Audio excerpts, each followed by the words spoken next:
Seriously, who has time for baby mama drama?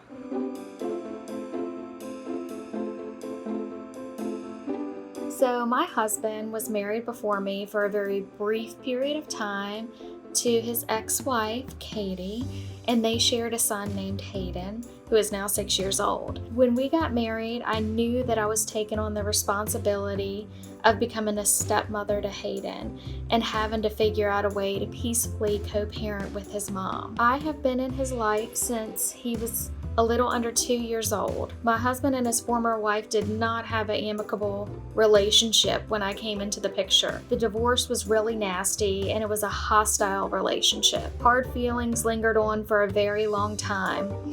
Family members became involved in the drama. There were protective orders, recording phone conversations, recording any conversations they had with each other, following each other's vehicles, creating rumors about one another.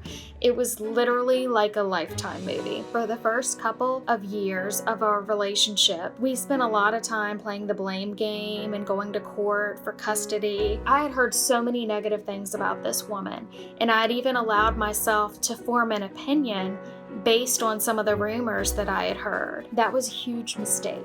I learned that there are always three sides to every story: his side, her side, and the truth, which is normally somewhere in the middle. After the last custody hearing, I was so sick and tired of all the drama. It consumed our marriage. So I looked at everyone in the room, Katie, her husband Justin, and my husband Tim, and I just said, can we start over and start from scratch? Let bygones be bygones. And we all hugged each other and agreed from that day forward to try to work together to raise Hayden. So some of the pointers that I've learned along the way is, number one, be transparent. If you have nothing to hide, there's really nothing that can be used against you. In the beginning of our co-parenting relationship, we were all scared of disclosing too much information because it might be used against us. I began texting Hayden's mom and sending her pictures of how the weekend went.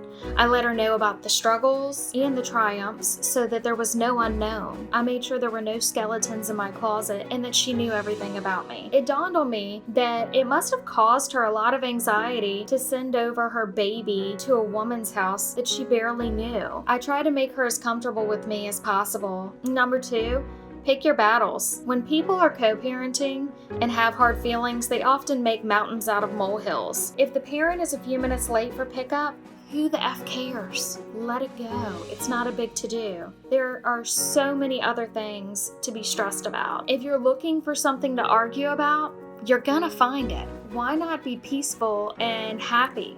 I got so sick of all the upset, I just said, F it, whatever, we can be flexible. We can meet whatever time, doesn't matter where. We don't have to follow the court order to a T. Let's work together. And the more that you're flexible for another person, the more that they're likely to be flexible for you. Third, I decided to form a friendship with her. Katie and I had at least one thing in common, and that was our mutual love for Hayden. I began showing her how much I cared for Hayden and would ask her questions and try to learn more about him because she is his mother and knows more about him than I do. We started to build off of that mutual interest. She realized that I was one of his biggest advocates. Hayden began to have some escalating emotional and behavioral issues that we just couldn't figure out and that were beyond the norm. So her and I really had to put our heads together and search for an answer for him. And it was at around 4.5 years old that he was diagnosed with autism spectrum and disruptive mood disorder. So having a special needs child really required for us to create consistent home lives for him